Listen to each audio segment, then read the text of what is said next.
Dark Blessings. Helfi ran.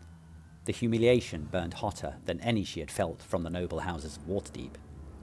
She had been destroyed, quite publicly, by one she had once called friend, in front of all her comrades. She was not sure she would live it down any time soon. The dark corridors of Tabaxi wound through the depths of the Sumber Hills, a physical representation of the inner workings of her own mind. Where was her patron now? Where was Tharizdun?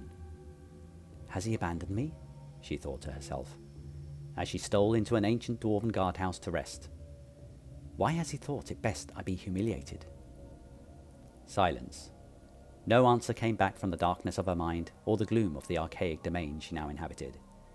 She picked up a rock from the floor and flung it angrily out of the guardroom doorway into shadow.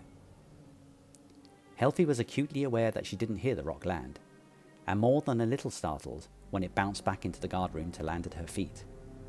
She hastily pressed herself against the wall by the entrance. Had they found her already? Was Jadago about to dart inside and tell her he would cut her in that stupid voice he always used? She listened out for a moment and heard laughter. It was laughter, a strange peal of amused delight that wrung slightly of madness. She knew at once it did not belong to her ex-companions and decided to lean out of the doorway a little. "Hello?" she called. Silence again. She leaned out a little further. "Hello? Who threw the rock back?" She was just about to lean back inside when another rock came bouncing into the guardroom, then another and another. Helfi began to panic as rock after rock seemed to be flung into the room with considerable force, but with enough force to do some damage. Alarmingly, the rock throwing did not let up. If anything, it was picking up pace, and the laughter began again, a cruel, disconcerting laugh that brooked no comfort. And as the room began to fill with rocks, the laughter roared in tones that grew deeper and deeper. Without realizing it, she was slowly being drowned in a growing pile of rocks and seemed helpless to escape, pinned down by the weight of them and unable to move her arms. As thousands of rocks were flung into the room, they rose around her face. Gasping for breath under the crushing weight of earth, Helfi's eyes locked onto some ancient dwarven graffiti that was painted on the ceiling, and thought with her last thought that she should have listened to her father when he told her that language was the greatest barrier to peace. Fire. It burned, not her skin, but her very sense of being. Her mind's eye caught glimpses of purple flame licking the walls of her circuitry system as it travelled through her to offer, what, nourishment? Helfi opened her eyes. She was floating in some strange, empty expanse, and the flames which coursed through her caused her to glow in a curious and sinister light. And the pain.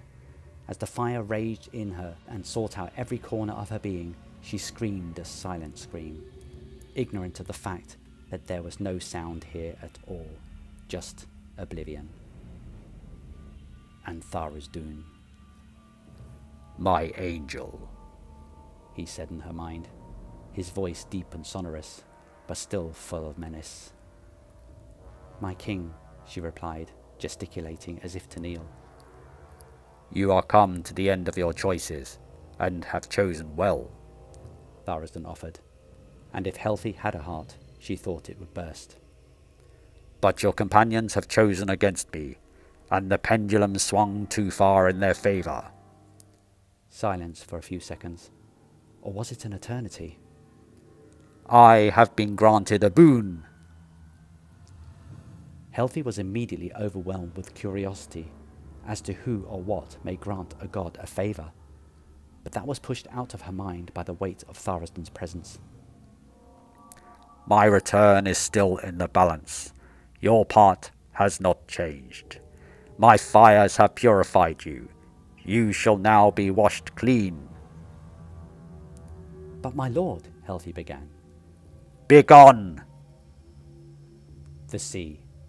A roiling mass of waves and undertow pulled her below to drown her, only to return her to the surface gasping for air before dragging her once again to the depths.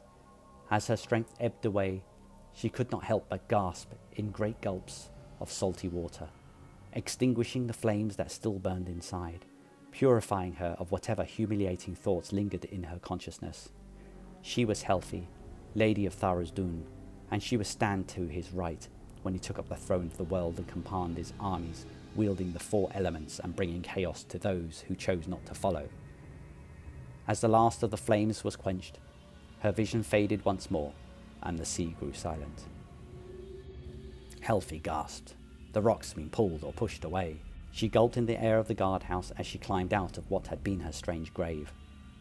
Good clean air that dried the last of the sea from her lungs and gave her a strength she had not previously known. As she crawled out of the impromptu cairn, she rolled onto the solid surface of the ground and clenched her fists as she stared up once more at the graffiti on the ceiling. Power is a state of mind, it read. A little curious, she could now read the dwarven words. She felt pure power now. Tharizdun had blessed her. A balance had been restored, and she was going to make her bastard companions pay. Language was not a barrier to peace, it was a tool for war. The cavern echoed with laughter once more, but this time its madness was not in dispute.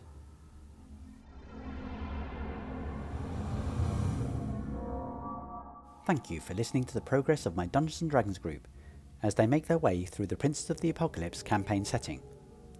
Watch out for further episodes where we shall see the party come together once more, and how Helfi explains away her irrational behaviour.